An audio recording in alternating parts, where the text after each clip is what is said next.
Peter Russell, my dear friend, I am so honored to have you back on the show because you have such great information.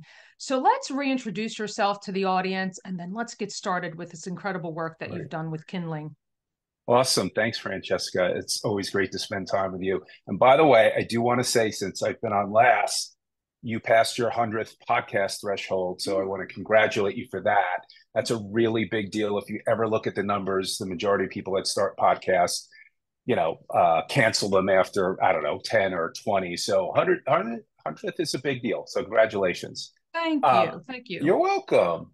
So I'm Peter Russell. I'm founder of Kindling, and Kindling is a video-based online mentorship platform for young adults, roughly between 18 and 29. A 16-year-old could take it, a 35-year-old could take it. And Kindling is really about empowering young adults to thrive personally and professionally with skills and mindsets. So really fundamentally, it's about cultivating personal agency, having the belief, something we're going to talk about today, the belief and the confidence that you can take charge of your life, that you can make things happen, provided you have the tools and resources to do so. I love this work so much, which is the main reason to have you back on this show because Kindling, you said there were 36 chapters. There's four pillars of Right. Kindling. And the first is creating your career path, which is we're going to dive in a little deeper today, right, Peter? Yeah. So you and I, we were talking beforehand about reframing beliefs and how important it is to do this to set your career path, right? Reframing that mindset. So let's dive into that a little bit and start with reframing IQ. Let's talk a little bit more about what this means. Yeah. So I want to make a first about 3 points before we jump into Please. the six that we're going to reframe. But Yes. yeah, no, I appreciate that. So like you said, the first half of the program of Kindling, it's made up of four pillars, but the first half is really a lot of introspection and self-actualization, right? So for young adults, it's really important as best they can at their stage of life, right? We want to meet people where they are. We want to help them better understand themselves so then they can more intentionally pick a general direction and go down that path. So, how do we start that without checking in with what our beliefs are? So, beliefs really, every choice we make and every action we take come from what we believe.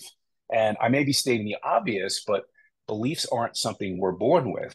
They evolve and grow based on our experiences and what we've seen and felt and lived through. So, for many of us, our past will look very different depending in part on what we believe.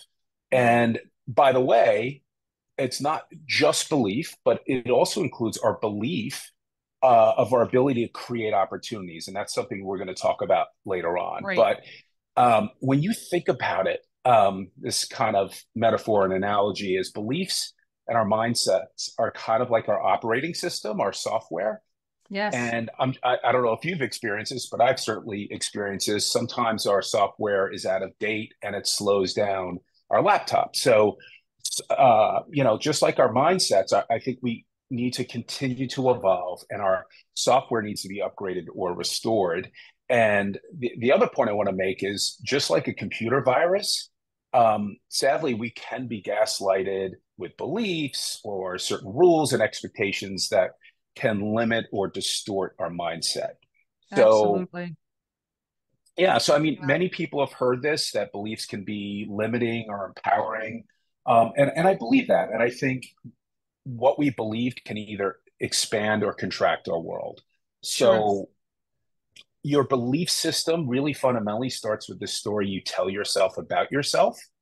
And it also can be the story others tell about you or society or whatever. So what you believe can hold you back or propel you forward, like I said. So, I mean, an example that I'm sure you've talked about in the past is something like conditional love, right? So it could be like, I love you, son or daughter, so long as you're a great athlete. And Mm. if you're not, that's a problem. Or I love you, um, son or daughter, as long as you're an attorney like your grandfather was, or your father was, or as long as you have daughter, as long as you have 5 kids, and that's all that you do the rest of your life. And believe me, I'm a parent of 2, and parenting is incredibly important. We just had Father's Day, but sometimes people want to put you 100% into that box. So Yes. yeah, and I know we've talked about that, about our personal lives, and sometimes Yes. And the yeah, restrictions we may place on ourselves. So we're here to kind of like shatter that or dispel that a little bit today, and allow people to think otherwise, that there are different ways to think about yourself, and good supportive ways is what we're here to, so really dispel yeah. today. Yeah. So the first, I think really the first thing before we get into the 6, and this Yeah. goes all the way back to Stoic philosophy, and AA uses this as well. They call it the Serenity Prayer, but I tend to lean towards the Stoic philosophy is understanding what you can control and what you cannot control. And I think years ago, I think a lot of us felt like, oh, we're trying to control too much. Um, but I think in today's age, I think young adults feel so out of control with technology, and I think social media really Yes. comparison, and AI is going to and chat GPT and all the next iterations are going to displace their jobs. So I think it's really important to know what you can and cannot control. And I think for young adults, I really think it's important to understand that they can control more than they currently believe in some cases. So, Exactly. so I Exactly. think, Yeah. yeah, I think there's more you can control. And there's this old quote, you may have heard of it, Francesca: 10% of life is what happens, and 90% how you respond. Yes. Um, Love so, that. so part of responding are our abilities to reframe our beliefs. That's right. So I think when we reframe our beliefs, we can begin to see options and opportunities that we never allowed ourselves to see before. So, Great.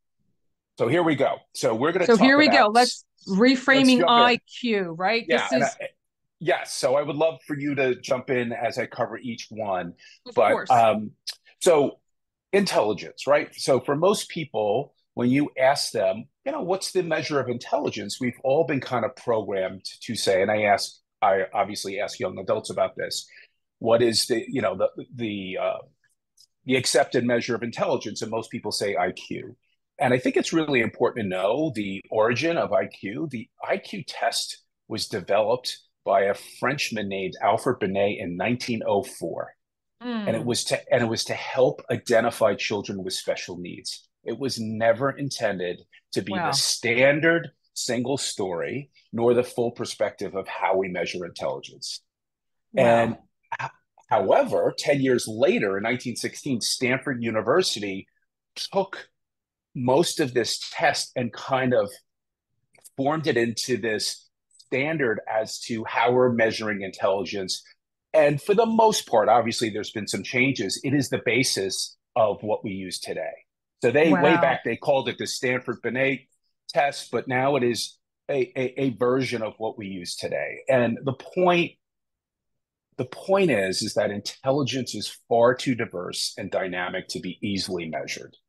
And we'll talk a little bit more about that in a minute. So I don't know if you had a comment on that Ye- about. Yeah, I mean, it's so interesting because what popped in for me, Peter, as you mentioned that, is how intimidated I was as a kid by these standardized testing, because you just mentioned the magic word diversity.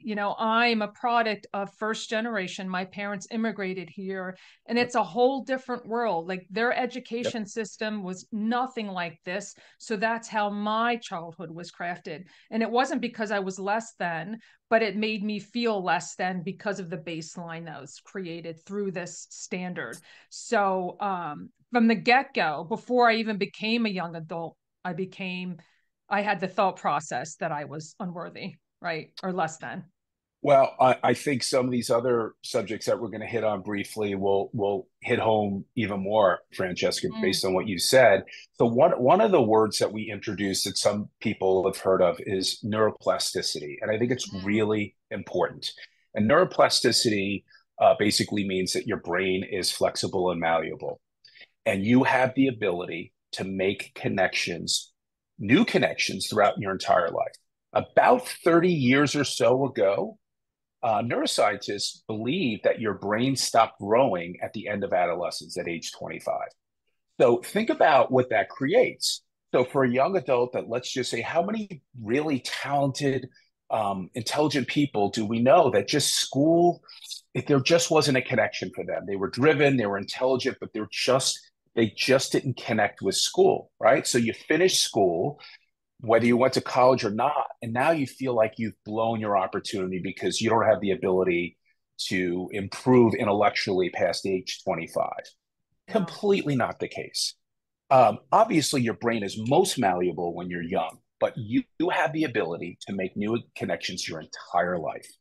So you can be this student for life, and I think that's a huge inflection point for young adults to understand that. Like it, Yeah. whether I did well in school or not, like I have the ability to learn new things, and I think that also creates this whole really healthy notion of like, right now I'm interested in this field or this career path, but that likely is not going to be my single story in terms of my career path. There's a lot of different areas. I love that you focus on that because my career path personally has changed, and I know it has changed with a lot of other people. Um, but perhaps I've told you this, I consider myself a lifelong learner. Like every day is a school day, right? And as we share this information with young adults to say there's so much more free information out there than there was Yeah, when you and I were growing up, right? yeah, yeah. So learn that. No one's telling you you have to take a test on it, but if you're interested in something, follow that path. It's there. Exactly, exactly.